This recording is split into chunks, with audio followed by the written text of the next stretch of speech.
My husband told me he was going to the beach with colleagues from work. He never came back. The police said he drowned. I spent a year mourning a ghost.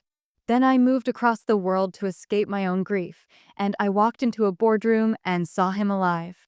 He was my boss.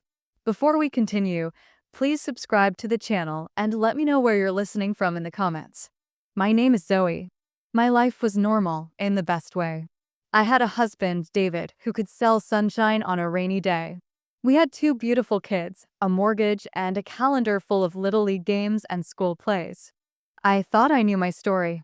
It was a Thursday when David packed his overnight bag. He gave me that easy smile.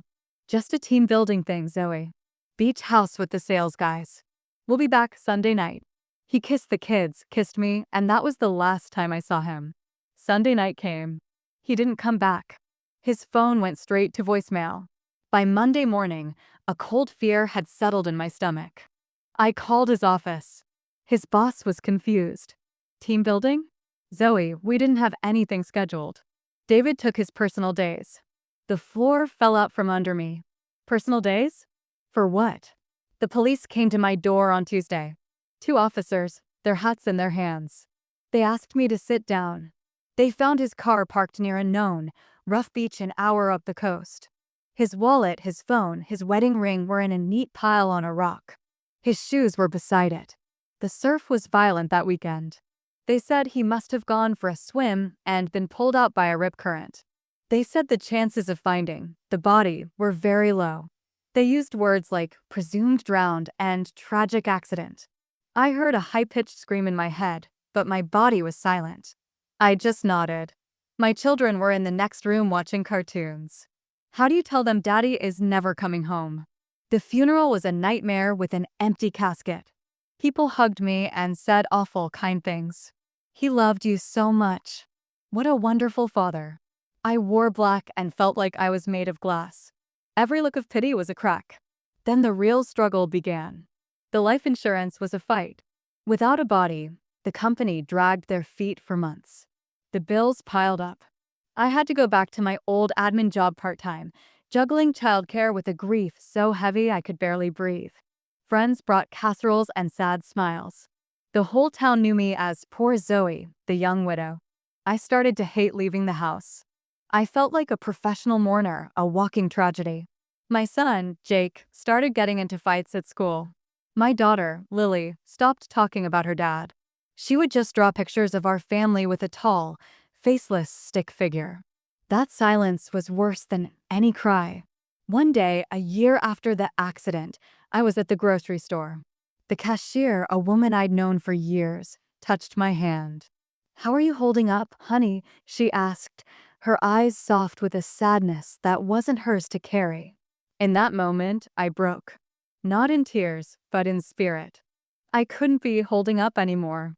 I couldn't be the widow in aisle 7. That night, I made a decision. The life insurance money had finally come through. It wasn't a fortune, but it was a seed. I told my family I was leaving. I needed a place where no one knew my story, where I wasn't a ghost living next to a ghost. I chose a country far away, a bustling city where we could disappear. I sold the house, packed our lives into suitcases, and told the kids we were going on an adventure. Their confusion was edged with a flicker of excitement. Mine was edged with sheer terror. It took months to get settled. Finding a school, a small apartment. The money was dwindling. I applied for jobs online, anything that could support us. Rejection after rejection. Then I got an email. A major international firm was impressed with my resume. They had a branch manager position open. It was a long shot, but I interviewed over video call. A week later, the offer letter came. The salary was more than I'd ever dreamed of. It was our lifeline. On my first day, I put on my best suit, bought from a discount store. I kissed my kids goodbye, my heart pounding with a new kind of nerves. This was it. Our fresh start. My chance to be Zoe, the manager. Not Zoe, the widow. I walked into the sleek skyscraper, my new heels clicking on the marble floor. I was escorted to the top floor for a meet and greet with the senior team. I pushed open the heavy door to the conference room, a professional smile on my face. And I saw him. At the head of the polished table, Pointing at a chart on a screen was David, my dead husband. He was tanner, his hair was different, but it was him. He looked up to greet the new manager. His eyes met mine. All the color left his face. His pointer finger froze in midair. The world shrank to the silent, screaming space between us. I was looking at a ghost. And he was looking at his greatest mistake, walking through the door wearing a new suit. The air in the conference room vanished. I saw David's lips form my name, Zoe, but no sound came out. The well-dressed woman beside him, Chloe, looked from his ashen face to my frozen one, her perfect brow slightly furrowed. A survival instinct I didn't know I had kicked in. It was like watching myself from the ceiling. "You must be Daniel," I said. My voice was calm, a flat lake. I extended my hand across the table. "I'm Zoe Carter, the new branch manager. It's a pleasure to meet the team." I saw the calculation in his eyes. Pure animal panic, followed by a desperate scramble. To deny me was to explode his entire world right here, in front of his new wife and colleagues. He had no choice. He took my hand. His palm was clammy. "Daniel Reed," he choked out. "Welcome. This is my wife, Chloe, head of public relations." Wife. The word was a physical blow. I nodded at Chloe, giving her the polite, distant smile you give a stranger. "Lovely to meet you both." The meeting was a surreal dream. I spoke about onboarding and quarterly goals.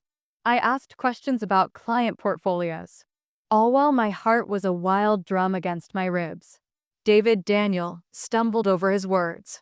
Chloe watched him with growing concern, then glanced at me with a flicker of something. Suspicion? Recognition? I was a mirror of her husband's panic, and she sensed it. When it ended, I went straight to my new office and closed the door. I leaned against it, my professional armor crumbling. The grief came first, a hot, violent wave. He was alive. He left us. He let me mourn. He let his children think he was dead.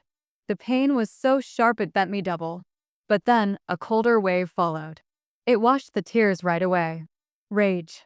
Solid, clear, and purposeful. He was not a ghost. He was a man. And I was now his boss. My first act was research. Managerial access is a powerful thing. I pulled the personnel file for Daniel Reed. He started 3 years ago. 3 years. He was building this life while he still lived in our home, while he kissed our kids goodnight. I traced his employment history, a fabricated past, perfectly constructed. I accessed his departmental budgets, his client accounts. That's when I found the cracks. Small, clever discrepancies. Inflated service fees for a handful of loyal clients. The overages were siphoned into a secondary account. It wasn't huge, not yet. It was a slow bleed. A way to fund his new world, Chloe's designer clothes, this sleek apartment his file listed, the fancy car. He wasn't just a liar. He was a thief. And he was doing it from his company computer. A new feeling settled in my bones. Not grief, not just anger. Power. I held the proof of his professional ruin right here on my screen. But exposing him felt too simple. Too quick. He needed to feel it. He needed to lose it piece by piece, the way I had. I started with the team. I was calm, competent, and fair. I met with his subordinates, listened to their ideas, and empowered them. I could see their respect growing, their gradual shift in loyalty from the charismatic but distracted Daniel to me. I was building my own base right under his nose. He tried to corner me once in the supply room. "Zoe, please," he whispered, his face drawn. "You have to understand. I was in deep with dangerous people. Debt. I faked my death to protect you and the kids. If they found me, they'd have come for you." The old Zoe might have believed him. The new Zoe heard the slick, rehearsed lie. It was a story crafted to manipulate my love, to weaponize my protection instincts. I let my eyes well up, just a little. "You expect me to believe that?" I whispered back, letting him think I was considering it. "Chloe knows nothing," he pleaded, seeing my hesitation. "She's innocent in this. She's pregnant." The news was a final, brutal kick. He didn't just replace us. He started a whole new family. A do-over. I left him there, shaking my head as if in turmoil. But in my pocket, my phone's voice recorder was off. I had his confession not to the fraud, but to the central, monstrous lie. I faked my death. My revenge needed a new shape. It couldn't just be about destroying him. Chloe, however innocent, was living my life. She was a victim too, just a future version of me. So, I requested a private mentoring lunch with her. Women supporting women, I said with a smile. She agreed, eager to connect with the new female boss. We sat at a quiet cafe. She talked about her projects, her excitement for the baby. She glowed. It made what I had to do both harder and easier. Chloe, I said softly, putting down my fork. There's something you need to know. About Daniel. I laid it out, not with hysterics, but with the calm finality of a judge. I showed her the photo on my phone, our family portrait from 2 years ago, David with his arms around me and our kids. I showed her a scan of our marriage certificate. Finally, I played the audio clip from the supply room. His voice, clear as day. I faked my death to protect you and the kids. Her glow extinguished. The color left her face. She stared at the picture, at the children who had his eyes. Those are his children, she whispered, not a question. Yes. And I am his wife, I said. He didn't just lie to me. He built a life with you on a foundation of our grief. You deserve to know who you married. I didn't tell her about the fraud. That was my card to play. This was about giving her the truth and the choice he stole from both of us. She left the cafe in a silent daze, the ghost of the woman who walked in. That night, I looked at my sleeping children. I had the audio. I had the financial data. I had taken his wife's trust. The man who left me with nothing was now standing in a house of cards, and I held every wind. The game was set. Now it was time to watch him fall. The end did not come with a scream. It came with a quiet email I sent to Global Compliance, attaching flagged transaction reports from Daniel Reed's client accounts. I marked it urgent, potential internal discrepancy, and let the cold, precise machinery of the company do the rest. 2 days later, they arrived. Men in sharp suits with stern faces. They walked past my office and straight into his. I sat at my desk, listening to the muffled voices through the glass wall. I heard David's voice rise in panic, then fall into a defeated silence. Within an hour, security stood by as he emptied his desk into a cardboard box. Chloe was not with him. Her office was already dark, her nameplate gone. She had chosen her own exit. He came to my office last. The door was open. He looked like a stranger wearing my husband's face, his expensive tie loose, his new life already packed away. The anger in his eyes was hot and desperate. You did this, he hissed, blocking the doorway. I leaned back in my chair, the manager's chair. You did this the day you walked into that ocean and left me to drown, I said, my voice steady. I just handed you the anchor. He stepped inside, closing the door. You think you've won? You've ruined everything. No, I said, standing up slowly. I met his gaze across the desk, the same desk where he had once sat in power. You ruined it all. I am just cleaning up the mess. Again. Sit down, David. The use of his real name made him flinch. He sank into the chair, a man facing a judge. I opened my drawer and placed 3 documents on the desk between us. Here is what happens now. 1. You sign these, giving me full, irrevocable legal custody of Jake and Lily. You surrender all parental rights. He opened his mouth to protest, but I held up a hand. 2. You sign this affidavit, confessing to the fraud of faking your death and assuming a false identity. It states you did so alone, under no duress. It will be held by my lawyer. If you ever try to contact me or the children or dispute the custody terms, it goes to the district attorney. His face was ashen. And 3, I said, tapping the final paper. You formally relinquish any claim to the life insurance payout you fraudulently triggered. Every penny is legally mine and the children's. You walk away from your old life completely. You do not get to kill a man and then pick through his bones for spare change. And if I don't, he asked, a final, weak defiance. I smiled then. It was not a kind smile. Then I call compliance back in and give them the recorded confession of you admitting to faking your death. Insurance fraud on that scale is a federal offense. You will trade that suit for a prison jumpsuit. Your choice is simple: disappear quietly or disappear behind bars. He stared at the papers, at the trap that had closed around him with his own signature on every piece of evidence. The fight left him in a long, shuddering breath. He picked up the pen. He signed his name, his real name, away on every line.